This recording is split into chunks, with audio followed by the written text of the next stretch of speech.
ముఖ్యంగా ఈ ఫీల్డ్లో అట్లీస్ట్ ఒక 6 months మనం పరిగెట్టడం ఆపినా కూడా అది నెక్స్ట్ మళ్ళీ అందుకోవడం 6 months కష్టంగానే అక్కర్లేదు, ఉంటుందా? 2-3 months అయినా 2-3 చాలు. months చాలా ఫేడ్ అవుట్ అంటే ఎట్లా ఉంటుంది అంటే మనం రోజు కనిపిస్తున్న ఒక ఛానల్లో మనకు కనిపించకపోతే ఎలా ఉంటుంది, మన ఇంట్లో ఉన్న మనుషుల్లాగా.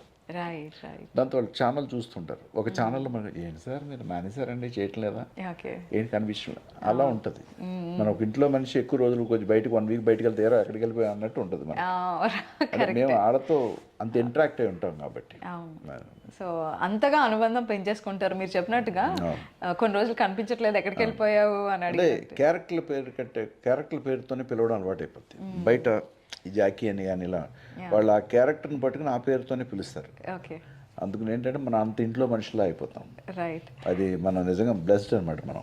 ఓకే.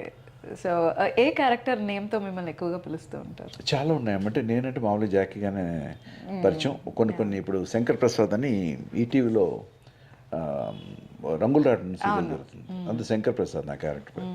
ఇప్పుడు అది రన్నింగ్లో ఏ సీరియల్ ఉంటే ఆ సీరియల్ పేరుని జనాలు గుర్తుపెట్టుకుంటారు. మేము ఎప్పటి నుంచో ఉన్నాం కాబట్టి జాకీగా నేను తెలుసు కాబట్టి ఆ క్యారెక్టర్తో పాటు కొంత